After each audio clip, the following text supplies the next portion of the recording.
취직을 하고 학교에 입학을 하고 어떤 단체의 회원이 되기 위해서는 심사를 하는데 자격 심사라고 합니다. 자, 회사는 자격증 여부, 경력, 학력, 학교, 친화력 같은 자격을 보고 사람을 뽑습니다. 학교는 성적을 봅니다. 다른 나라를 방문할 때에도 입국 심사라는 것을 합니다.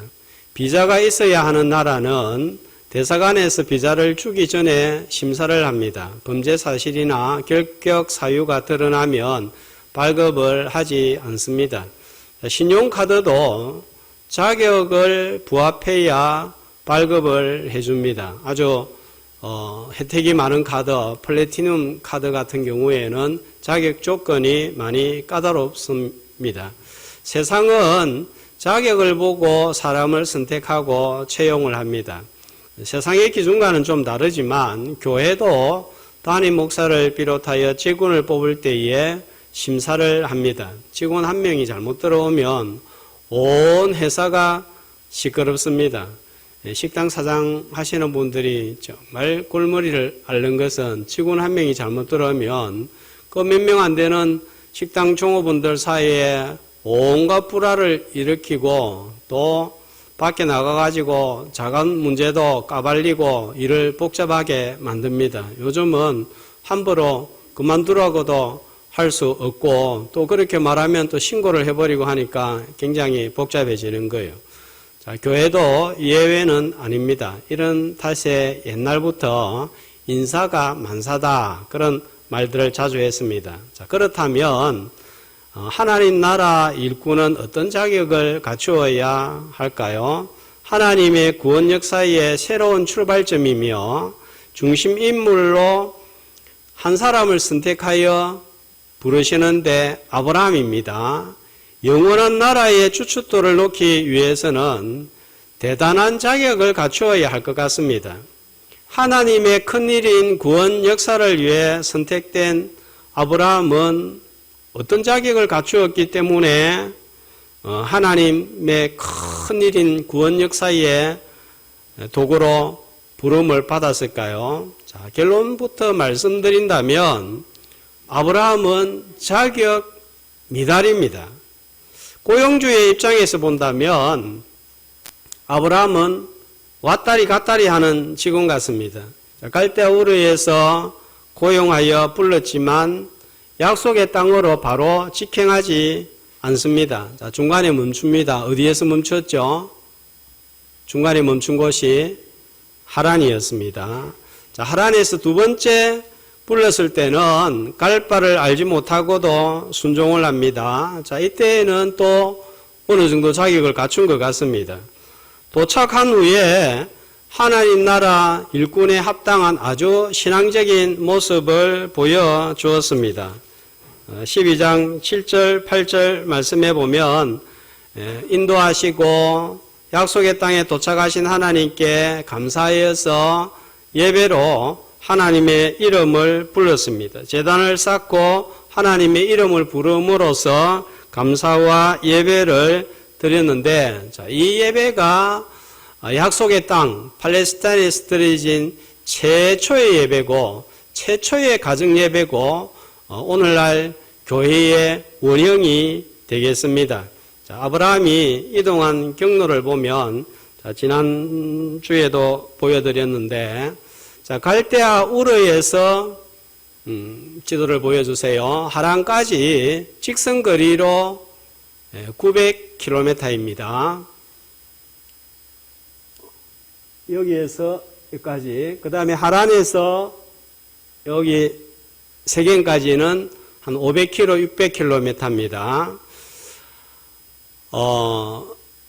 이 1500km를 아내와 조카와 모든 소유물을 이끌고 강을 건너고 간낭야를 지나서 약속의 땅으로 온 것은 믿음의 결단이었습니다.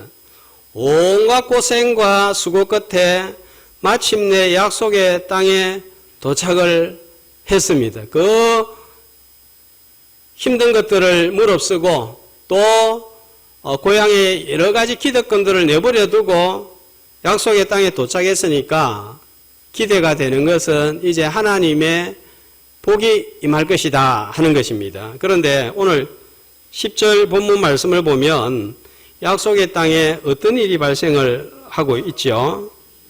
기근이 임했는데 보통 기근이 아니에요. 기근이 심하게 들었습니다. 힘들게 교회에 나오고 예수를 믿었는데 배가 고픈 거예요. 교회를 위해서 주님을 위해서 충성하고 봉사를 했는데 양식이 떨어집니다. 교회를 나왔는데 전보다 살기가 더 안 좋아졌습니다. 하나님 앞에 좀 잘 믿어야 되겠다 생각하고 기도를 열심히 하는데 상황이 더 나빠집니다. 어떻게 된 일이죠? 자, 우리가 오늘 예배를 통해서 기억해야 되겠습니다. 예수 믿고 약속의 땅 교회에 오더라도 삶의 기근이 임할 수 있습니다. 주님을 위해서 수고하고 충성하고 봉사해도 순종해도 기근이 임할 수가 있습니다. 사사시대 말기에 나오미 가족이 살던 약속의 땅이요 떡집이라고 불리는 베들레헴에도 기근이 임했습니다. 약속의 땅에 기근이 임하는 이유가 무엇일까요?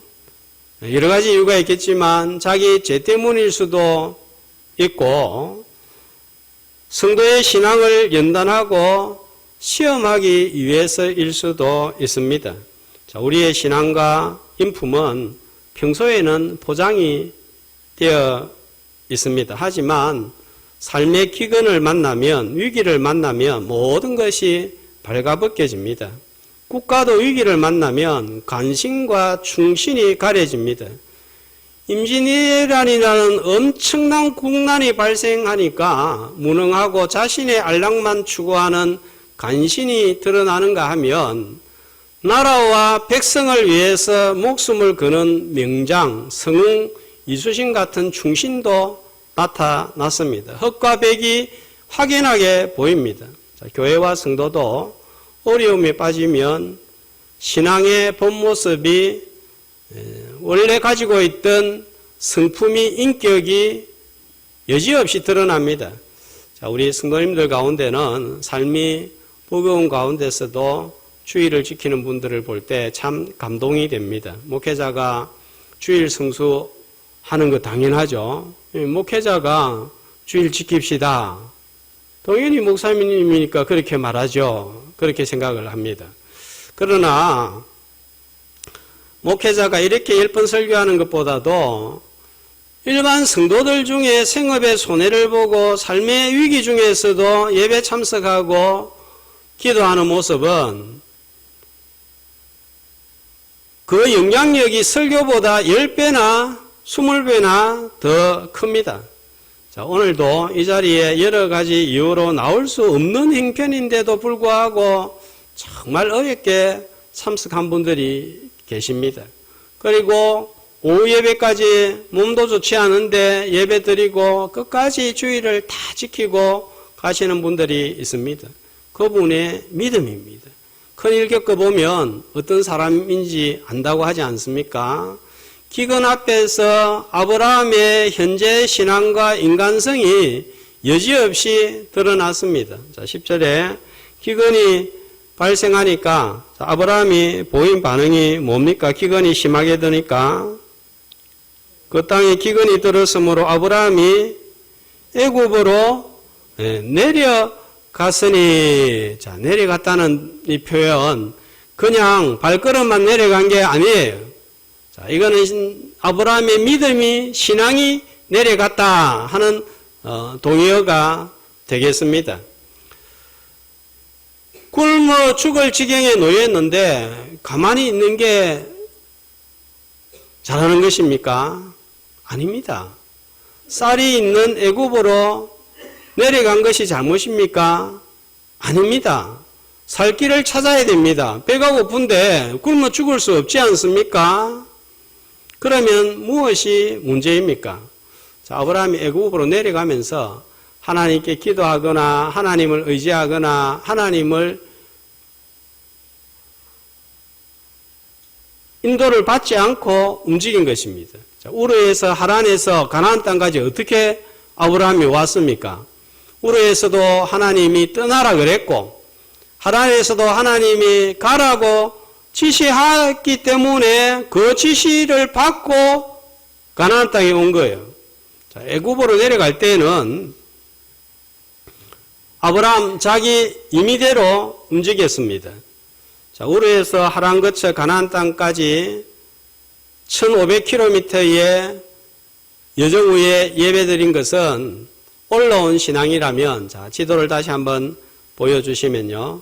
자, 가나안 땅에서 밑에 애굽으로 내려가죠. 화살표가 제일 아랫방향에 있는 거 보입니까? 여기에서 여기까지는 대략 직선으로 400km입니다. 자, 400km 발걸음만 움직인 것이 아니라 1500km가 올라온 신앙이라면 400km는 400km 내려간 신앙을 보여주고 있습니다. 하나님과의 관계가 잘못되면 대처하는 방식도 전부 이상하게 흐릅니다. 첫 단추가 잘못 끼워지면 자꾸 어긋나기 시작하는 거예요. 직행할 때는 직행하지 않고 직행하지 말아야 할 때 직행합니다. 우르에서 직행해야 할 때는 중간에 하란에서 멈추어 버립니다. 애굽으로는 직행하지 말아야 할 때 직행해 버리고 맙니다. 자, 우리 성도는 하나님께서 가라 하면 가고 스톱하면 스톱해야 되는데 자기 마음대로 가고 멈춥니다. 자신이 길 안내자가 되어버리는데 여기에 치명적인 실수가 있는 거예요. 하나님을 주목하지 않으면 사람을 주목하고 세상을 주목하고 자신을 주목하고 환경을 주목하게 되어 있습니다. 자, 아는 사람이 한 명도 없는 큰 도시에 접근하니까 자, 11절, 12절 말씀을 한번 볼까요? 자, 접근을 하니까 무엇이 보이고 누가 보입니까? 자, 그가 애굽 가까이 이르니까 애굽이 보입니다. 자, 그 다음에 또 뭐가 보이는 거예요? 11절에 보니까 아내가 보이는데 평소에는 별로 생각을 안 했는데 어떻게 보입니까? 예쁘게 보이는 거예요. 집에서 보는 모습하고 큰 도시에 가니까 다르게 보인 것입니다. 아내의 얼굴이 보이고 또 애굽 사람들이 보입니다. 그리고 거대한 피라미드가 보입니다. 애굽 사람들이 크게 보입니다. 자, 이런 것을 보면서 어떤 감정이 들지요? 아브라함은 잘못하면 죽을 수 있겠다 하는 두려움이 찾아오고 온갖 생각이 다 듭니다. 여러분, 예쁜 아내를 만난 게 복입니까? 못생긴 아내를 만난 남편이 복이 있는 거예요? 남자분들 헷갈립니까? 예쁜 아내를 만난 것은 남편의 큰 복이죠. 그런데 이제는 이 복이 두려움으로 변합니다. 하나님을 주목하지 아니하면 받은 복도 두려움이 됩니다. 걸림돌이 됩니다. 오늘 장로님이 기도하실 때에 화도 복이 될 수 있지만 우리 성도들은 하나님을 주목하지 아니하면 복도 화가 되는 거예요. 아내가 아름다운 것 때문에 내가 죽을 수도 있겠다. 이렇게 됩니다. 사람이 두려움에 빠지면 비정상적인 행동을 합니다. 겁이 나면 모면하기 위해서 거짓말도 서슴없이 하는 거예요. 자, 아내를 뭐라고 한다고 그랬죠? 누이라고 하자. 왜? 누구 때문에? 누구 살기 위해서? 내 살기 위해서. 그러면 아내는 어떻게 되는 거예요? 뭐 어떻게 되든지 모르는 거예요. 내 살기 위해서 자기만 생각하는 것입니다. 두려움은 이렇게 이기적인 우리를 더 이기적으로 만듭니다. 두려움은 신앙의 양심도 밟아버리고 양심의 소리도 뭉개어버립니다. 이렇게 되면 성도가 불신자와 다를 바가 없습니다. 하나님 없는 애굽 사람과 다를 바가 없습니다. 이 일로 인해서 아내는 큰 상처를 받았을 것입니다. 사라는 남편의 말을 너무 잘 들었던 건지 아니면 생각이 없는 건지 항상 보면 남편이 하자는 대로 다 합니다. 사례는 항상 수동적으로 등장을 합니다. 남편이 이런 제안을 했으면 다른 아내들 같았으면 어떻게 나왔을까요? 남편이 당신이 예쁘기 때문에 내가 죽을 것 같으니까 남매라고 하지 아내라고 하지 말자. 제발 나를 생각해서 그렇게 좀 해달라. 부탁이다. 그러면 다른 아내들 같으면 내가 아내라면 어떻게 나왔을 것 같아요? 아이고 잘한다. 그러고도 네가 남자냐. 네 마음대로 해라. 갈라서자. 너는 네 길 가고 나는 내 길 갈란다. 이렇게 나와야 할 것 같습니다. 그런데도 가만히 있습니다. 사라도 역시 하나님보다 남편과 애굽 사람을 더 주목한 것 같습니다. 결국 우려하던 두려움이 15절과 16절을 보면 현실이 되고 말았습니다. 자, 이때 사라의 나이는 65세 아니면 66세쯤 됐습니다. 65세, 66세쯤 됐으니까 예쁘면 얼마나 예쁠까 생각하지만 사라가 죽은 나이를 생각해 보면 127세니까 이때는 아주 원숭미를 갖춘 그런 여인으로 보입니다. 바로 앞에서 신하들이 괜찮은 여성이 들어왔다. 왕비로 맞으면 좋겠다. 자, 이래서 궁으로 들어가고, 자, 그 대가로 16절에 보면 아브라함한테 뭘 주죠? 양과 소와 노비와 암수나귀와 낙타를 얻었더라. 많은 재산을 받게 됩니다. 아내를 돈과 바꾸는 꼴이 되어버리고 말았습니다. 자, 아내의 순결이 위기에 빠지고 가정이 파탄나게 생겼습니다. 이런 위기 앞에서 하나님을 믿었던 아브라함과 사라는 어떤 마음이었을까요? 내 아내가 남의 남자와 동침을 하게 되고 또 아내는 남편이 아닌 다른 남자와 동침을 하게 되었을 때 성도라면 믿는 사람이라면 어떤 마음이 생겼을까요? 자, 성경에는 기록이 없어서 잘 모릅니다. 그러나 여호수아 10장 13절, 사무엘하 1장 18절에 보면 자, 이 사무엘하를 기록하고 여호수아를 기록하면서 이들이 참고했던 책이 있는데 무슨 책인가 하면 야살의 책입니다. 자, 이 야살의 책은 고대 이스라엘 역사서 가운데 한 권입니다. 이 야살의 책에는 이때 아브라함과 사라가 어떤 반응을 보였는지 15장 16절 이하에 보면 이렇게 나와 있습니다. 아브라함은 그의 아내로 인해서 슬퍼했다. 바로의 손에서 구해달라고 기도했다. 사례도 하나님께 기도하며 말했다. 고향 친척 아비 집을 떠나면 잘 될 것이라고 하나님 약속하셨지 않습니까? 그런데 지금 악한 일이 우리에게 임하였습니다. 당신의 자비로 내가 잘 되도록 해주십시오. 충분히 가능성이 있는 내용입니다. 사실이라면 처음부터 거짓말을 하지 않았다면 이런 기도는 할 필요가 없었던 거예요. 자, 그리고 18절 말씀해 보면 불신자한테 성도가 책망을 받고 있습니다. 나중에 바로가 사라가 아브라함의 아내라는 사실을 알게 되니까 아브라함을 불러서 뭐라고 책망을 합니까? 내가 어찌하여 나에게 이렇게 행하였느냐? 네가 어찌하여 아내를 누이라고 거짓말하였느냐? 또 19절에 내가 어찌 그를 누이라 하여. 사실은 이거 누가 해야 될 일입니까? 성도가 세상에 나가서 세상의 불의를 보고 이거는 아니다 하면서 정의를 외치고 공의를 외쳐야 되는데 거꾸로 불신자한테 책망을 받고 있는 거예요. 자, 요나서 1장 10절에도 보니까 요나가 하나님을 주목하지 않았을 때에 이방 선장 불신자한테 네가 어찌하여 이렇게 하느냐 하면서 책망을 받고 야단을 맞습니다.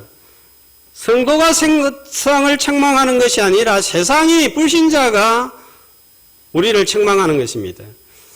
하나님은 내가 잘못하면 불신자와 세상을 통하여서 얼마든지 책망을 하시기도 합니다. 이때 하나님의 음성을 잘 알아듣는 영적 감각이 있어야 하겠습니다. 왜 이런 책망을 받고 하지 않아도 될 기도를 하고 아내를 잃고 가정을 파탄지경으로 몰고 갔을까요? 애굽이 큰 도시이기 때문입니까? 애굽 사람들이 강해서입니까? 아내가 너무 예쁘기 때문입니까? 고향을 떠났기 때문입니까? 기근 때문입니까? 아닙니다. 근본적인 원인은 자기를 약속의 땅에까지 인도하시는 하나님의 약속의 땅인 교회로 인도하시는 하나님을 주목하지 않았기 때문입니다. 우리 성도는 그렇습니다. 하나님을 주목하지 않으면 이렇게 되는 거예요. 기도할 필요도 없는 것을 가지고 기도하게 되고 하나님보다 내 앞에 닥친 기근이라는 문제가 더 크게 보이면 하나님은 작아 보입니다. 하나님을 주목하지 아니하면 세상의 소리는 나팔 소리처럼 크게 들리고 하나님의 말씀은 모기 소리처럼 작게 들립니다. 세상은 기근만 해결하면 됩니다. 배만 부르면 만사 오케이입니다. 손에 돈만 들어오면 끝납니다. 그러나 성도는 다른 거예요. 기근보다 배배 부른 것보다 더 중요한 것은 하나님을 주목하느냐 주목하지 않느냐가 하나님 나라 일꾼의 자격입니다. 이런 면에서 이 사건에서 아브라함은 도덕적으로 양심적으로 가정적으로 구원 역사의 도구로 함량 미달이라도 한참 미달입니다. 목사, 교육자, 장로, 집사, 군사라는 직분을 맡고 성도라는 놀라운 호칭을 부여받았습니다. 어때요? 자격이 되는 것 같습니까? 군사 피택자 교육을 하는데 처음부터 모였을 때 직분 받고 어떠냐 물으니까 다 부담스럽다고 해요. 2주 전에는 좋은 권사 책을 읽어오라고 과제를 내어줬고 자 읽고 난 후에 어떻던가요? 이렇게 물었더니 솔직하게 말을 했습니다. 목사님 안 그래도 부담스러운데 이 책을 읽으니까 권사직 하지 못하겠다는 생각이 듭니다. 이것도 하면 안 되고 저것도 하면 안 되고 이 말도 하지 말라 저 말도 하지 말라 전부 하지 말라는 말뿐이라서 너무 어렵다 하는 생각이 든다고 그랬어요. 그래서 제가 또 물었습니다. 그러니까 지금 봉사하는 군사님들 대단해요 안 해요? 그러니까 대단하다는 거예요. 자 그리고 군사님들 중에서 본이 되는 분들이 있어요 없어요? 물었더니 다 있다는 거예요. 자 그런 분들을 보면 존경심이 간다 그랬습니다. 그래서 저도 그런 군사님들 보면 존경심이 생긴다 했습니다. 자, 그러면 잘 감당하고 있는 군사님에게 가서 군사님 잘 감당하는 것 같습니까? 자격이 있는 것 같습니까? 물으면 다 자격 없다 할 것입니다. 제가 담임 목사인데 가끔씩 저 자신한테 물어봅니다. 따져보면 정말 아닌 것 같습니다. 어떻게 해야 될까요? 그만둬야 됩니까? 아브라함도 자격이 없습니다. 그런데 나중에 어떻게 되었습니까? 창세기 22장에 보면 하나뿐인 독자를 하나님께 드리는 믿음의 정상까지 올라가게 되는 거예요. 어떻게 이런 일이 가능하게 되었습니까? 아브라함이 아내를 잃고 가정을 잃고 신앙을 잃고 양심 잃을 위기를 어떻게 벗어나지요? 아브라함과 사례는 이제 다 무너지게 되었습니다. 갈대아 우라라는 생활의 기반을 다 내던지고 아버지도 하란에 그냥 두고 먼 길을 떠나 약속의 땅에 왔는데 이제 모든 게 다 무너질 판국이 되었습니다. 그런데 반전이 일어납니다. 자, 17절에 어떤 일이 일어나죠? 같이 한번 읽어보겠습니다. 여호와께서 아브라함의 아내 사레의 일로 바로와 그 집에 큰 재앙을 내리신지라. 어떤 일이 발생했죠? 하나님이 개입하신 거예요. 재앙을 내리십니다. 창세기 20장에 보면 아비멜렉에게 아내를 누이라고 속였다가 또 위기를 만나게 될 때는 하나님이 아비멜렉에게 꿈에 나타나셔서 사라를 돌려보내지 않으면 네가 죽을 것이다. 그렇게 개입하여서 보호를 했습니다. 그런데 본문에는 재앙이 내렸는데 어떤 재앙이 내렸다고 하고 있습니까? 모릅니다. 예, 큰 재앙이 내린 거예요. 자, 그런데 야살의 책 15장 29절 이하에는 아주 재미있게 표현이 되어 있습니다. 바로가 사례를 궁으로 끌어들이고 사라한테 손을 대려고 하면 천사가 바로의 팔을 세게 내리쳐서 만지지 못하게 한 거예요. 사라가 예쁘니까 바로가 한번 만져보려고 자꾸 할 때마다 그때마다 팔을 세게 내리치는 거예요. 밤새도록 바로의 팔을 내리치는 것입니다. 그래서 접근하지 못하게 되었고 나중에 밤에 종과 가족을 모두 쳐서 큰 통곡이 있었다고 기록하고 있습니다.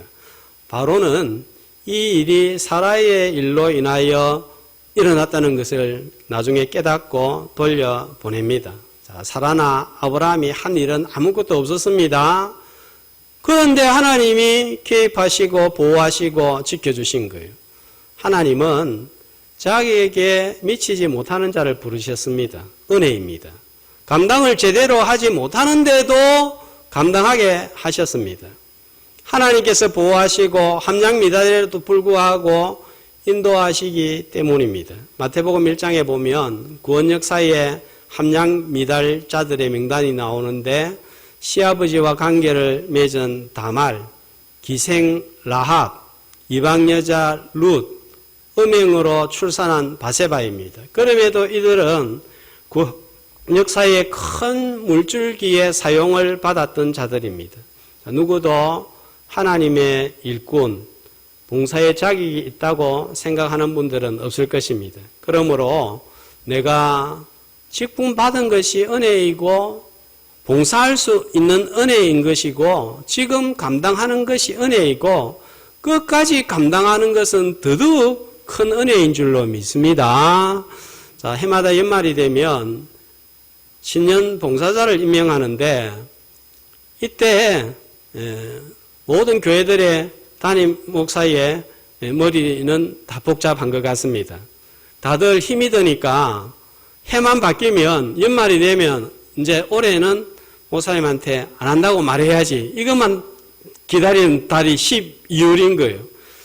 그런데 이 담임 목회자들은 성도들의 마음과 형편을 잘 아니까 강요할 수가 없습니다. 집사님 한 해만 더 하세요. 이거 그 성도들의 형편과 상황을 알면 진짜 그렇게 잘 말이 나오지가 않습니다. 그런데도 또 목사님이 그냥 슬픈 얼굴을 한번 하면 또 맡아서 한 해를 봉사를 하는 거예요. 하나님이 목회자의 이 불쌍한 얼굴을 통해 가지고 그 성도들의 마음을 움직입니다. 그래서 하나님의 도구로 사용받고 또 교회가 이렇게 한 해 한 해를 유지되는 것입니다. 인간적으로 생각해 보면 감당하지 못할 것 같습니다. 거절을 해야 됩니다. 그러나 하나님이 힘들어도 그런 마음을 주시니까 감당하는 거예요. 하나님께서 주시는 보호와 인도와 능력으로 맡겨주신 직분과 봉사 잘 받고 끝까지 잘 감당할 수 있기를 주의 이름으로 축복합니다. 아브라함이라는 사람, 나라는 사람은 하나님의 구원 역사에 자격 미달입니다. 아무리 고상하고 뛰어난 현자라도 성인이라도 성경에 우리가 존경하는 요셉도 모세도 엘리야도 하나님의 구원 역사를 완성할 수 없습니다. 마리아도 결코 하나님의 구원 역사를 완성할 수 없습니다. 이유는 죄가 있고 자격 미달이기 때문입니다. 그래서 하나님은 완전한 자격을 갖춘 구원자를 최종적으로 보내어서 이 구원을 완성케 하셨습니다. 바로 성육하신 예수 그리스도입니다. 그래서 오늘 말씀의 제목이 무엇입니까? 자격 미달, 자격 완전. 이 구원 역사의 완성을 위하여 자격을 갖추신 분은 오직 한 분 예수 그리스도밖에 없는 거예요. 네가 아들을 낳으리니 그 이름을 예수라 하라. 그가 자기 백성을 죄에서 구원할 자이심이라. 예수 그리스도밖에 이 자격을 갖춘 자가 없는 거예요. 그래서 천하인간의 구원 얻을 만한 다른 이름을 주신 적이 없느니라 했습니다. 그분만이 전과 흠이 없고 죄가 없는 완전한 신분이어서 하나님의 구원을 완성할 수 있는 유일하신 분이시기 때문입니다.